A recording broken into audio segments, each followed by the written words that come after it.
Ya, terima kasih Bapak dan Ibu. Di sini saya ada 4 kartu, ya. Ada King, Scope, Keriting, kemudian Love dan Wajik, ya. Ketika saya coba kumpulkan kartu itu dan saya kocok-kocok seperti ini, kalau kita lihat sebenarnya menjadi apa? Kecil-kecil, ya. Ini yang kalau kita lihat kadang sesuatu hal awalnya kita berpikir kok bisa besar terus jadi kecil, ya. Tetapi dalam hidup tidak ada yang tidak mungkin kalau kita tahu caranya.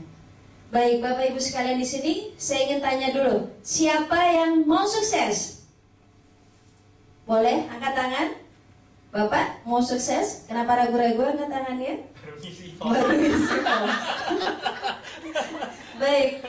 Baik, di sini saya coba akan sampaikan mengenai peluang usaha, bagaimana cara menjadi seorang pengusaha, tetapi dengan cara waralaba.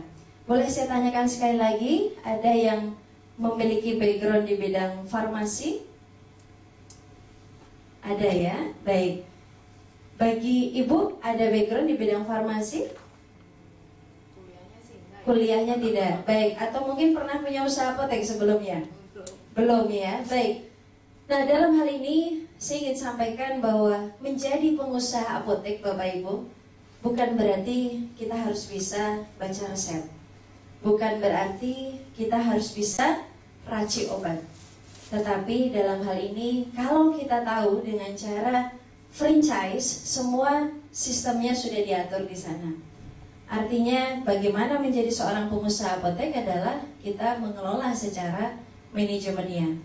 Mungkin kalau beberapa hal kita lihat ya, ada beberapa tawaran usaha macam-macam di sana, tetapi kenapa memilih usaha apotek? Salah satunya karena usaha ini jangka panjang, long term business, bisnis jangka panjang. Baik, saya akan bicara mengenai apa itu Apotek K24. Boleh saya tahu lagi, ada yang sudah pernah melihat gerai Apotek K24? Sudah ya, rata-rata semua sudah pernah belanja mungkin di gerai Apotek K24? Iya, hanya satu ternyata. Baik Bapak Ibu, semoga setelah acara ini Bapak Ibu bisa mencoba juga untuk belanja di gerai Apotek K24 kami. Dan kemudian apa bedanya dengan apotek lain pada umumnya? Ya, kalau kita lihat di sini sesuai dengan namanya Bapak Ibu, K24. K adalah komplit, 24 adalah 24 jam. Jadi maksudnya usaha apotek yang komplit obatnya 24 jam bukanya. Jadi kita mencoba memberikan pelayanan yang maksimal di sini.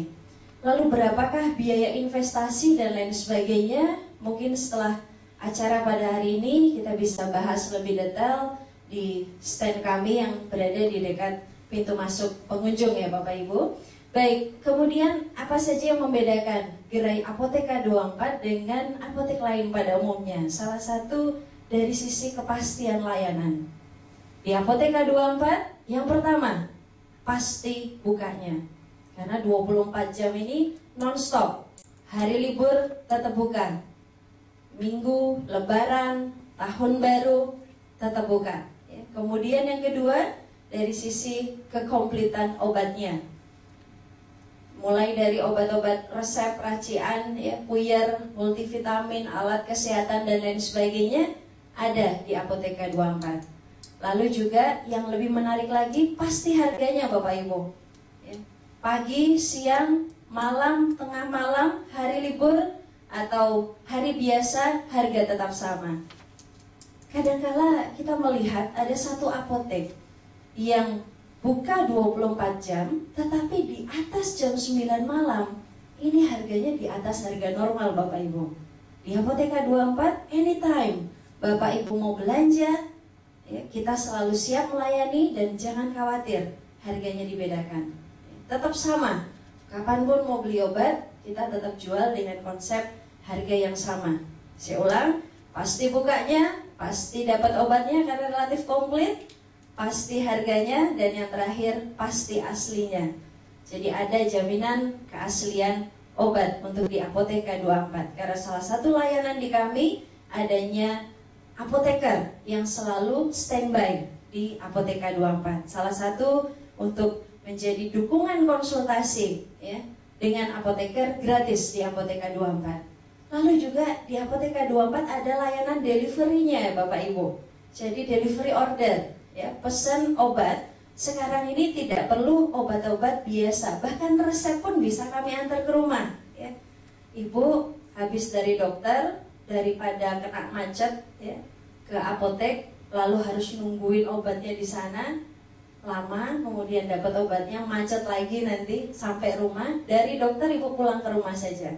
Ibu punya fax di rumah, fax resepnya kita fax ke Apoteka 24, dikonfirmasi oleh apoteker via telepon, kemudian obatnya kami antar ke rumah, resep aslinya kami minta, sehingga dari waktu pun bisa lebih efektif. Ini salah satu yang membedakan konsep usaha apotek dengan apotek lain pada umumnya. Bapak Ibu perlu tahu bahwa yang namanya usaha apotek itu sudah menjamur. Semuanya banyak banget apotek. Tapi mohon maaf, kadang kalau kita lihat apotek itu hidup segan mati tak mau. Banyak apotek kadang buka, kadang tutup, tapi obatnya nggak komplit. Nah ini salah satu bedanya di K24.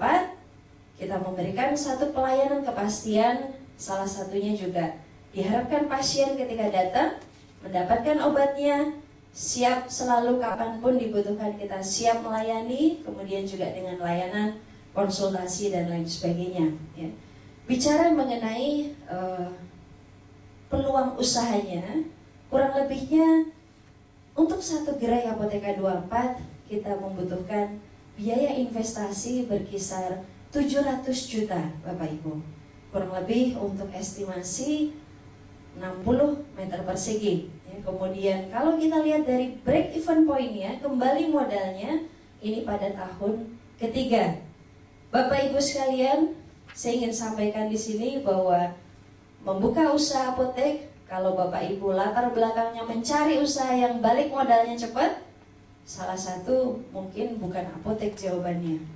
Di sini kami mencari tipikal investor aktif. Selain punya modal dana yang cukup, ada passion yang kuat terhadap apotek ya. Kemudian juga harus ada waktu yang diluangkan untuk mengontrol dan membina usaha apoteknya. Jadi dari satu sisi untuk menjadi pengusaha apotek di sini kita akan bantu mulai dari rekrutmen, kemudian pembangunan gerai fisik, lalu pelatihan stafnya, kemudian proses perizinan, sampai nanti Bapak Ibu memiliki satu usaha apotek, kemudian ada yang disebut ongoing support, dukungan, konsultasi, operasional. Jadi di sini betul-betul kami berikan, kami ajarkan caranya jadi pengusaha apotek ini seperti apa. Ada yang kita sebut transfer of knowledge, kita ajarin bagaimana caranya menjadi seorang pengusaha apotek Bapak Ibu. Yang terakhir saya ingin sampaikan bahwa untuk menjadi seorang pengusaha apotek kadang ada beberapa alasan kenapa Bapak Ibu memilih usaha ini sebagai usaha pilihan. Yang pertama, seperti di awal tadi saya sampaikan, bahwa usaha ini adalah jangka panjang Bapak Ibu. Kalau Bapak Ibu mencari satu usaha yang berniat untuk nanti diteruskan ke generasi dan generasi yang berikutnya, salah satu apotek menjadi pilihan di situ.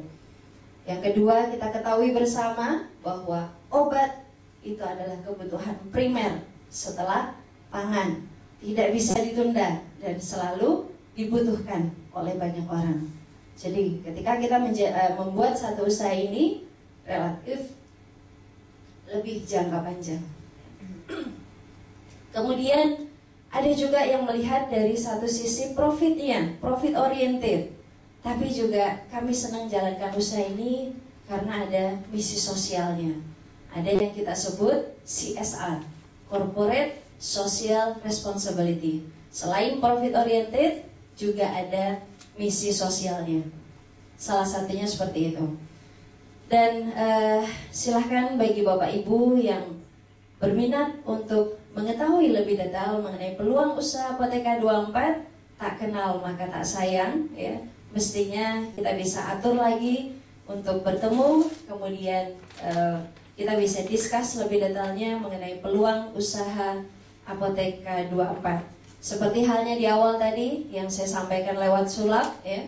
Bapak Ibu tidak punya background farmasi pun, Bapak Ibu yakin pasti tetap bisa punya usaha apotek dengan cara mengambil franchise Apoteka 24. Terima kasih, sekian dari saya, Weni dari Apoteka 24, dan selamat sore.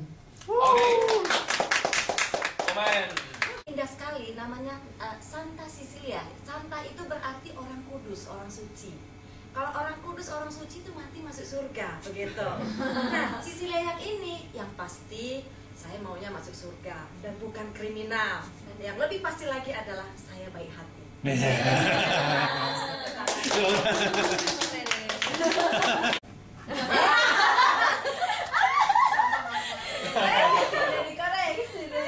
Dari hati kan? Iya. Dispensasi ya.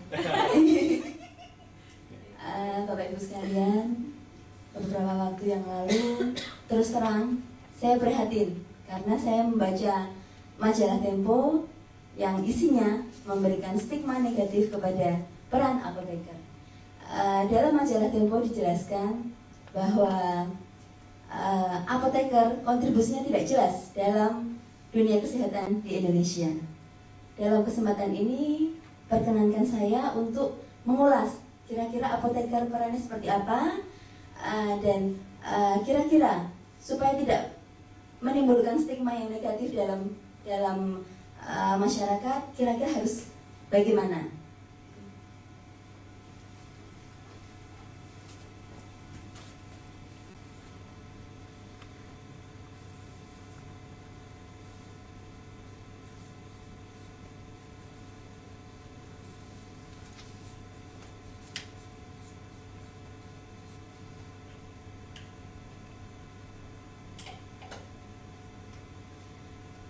Kenapa sampai timbul stigma negatif seperti itu?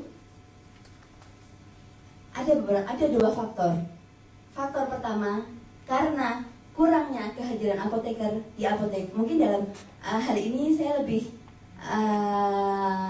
fokus ke kehadiran apoteker di apotek, ya. Jadi tidak di rumah sakit atau di industri farmasi. Jadi saya coba ulang. Yang pertama adalah faktor kurangnya kehadiran apoteker di apotek. Mungkin kalau boleh sedikit ngeles ya mungkin ya. Ini karena dosa masa lalu dari apoteker senior. Jadi apoteker senior di Indonesia lebih banyak terperangkap ke double job. Jadi pagi harinya mereka di BUMN atau di Balai POM atau di rumah sakit, sore harinya kalau sempat baru bisa datang ke apotek. Faktor pertama. Faktor kedua, lebih banyak berperan di belakang layar. Jadi dalam peracikan obat atau dalam pengadaan obat atau biasa yang disebut dengan logistik obat. Sehingga akibatnya peran apoteker menjadi dipertanyakan dalam masyarakat di Indonesia. Oke, setelah itu coba kira-kira solusinya seperti apa supaya stigma negatif itu menjadi stigma positif, masyarakat lebih menghargai apoteker. Saat ini solusi dari ISFI dengan adanya peraturan no pharmacist, no service di apotek. Jadi jika tidak ada apoteker di apotek, apotek tidak boleh tutup, tidak boleh buka. Maaf. Jadi kalau tidak ada apoteker di apotek, apotek tidak boleh buka. Jadi Bapak Ibu bisa bayangkan bagaimana kalau apoteknya nggak boleh buka. Pasti apotekernya nggak dapat pekerjaan ya. Jadi mau tidak mau apoteker harus datang, harus memberikan konsultasi obat, harus memberikan pelayanan yang terbaik buat masyarakat. Kemudian yang kedua solusinya mungkin lebih ke internal apotekernya sendiri, yaitu harus banyak belajar untuk bagaimana memberikan pelayanan yang terbaik buat pasien. Mungkin bisa diberikan contoh, mungkin lebih aktif lagi dalam melakukan konseling obat di apotek.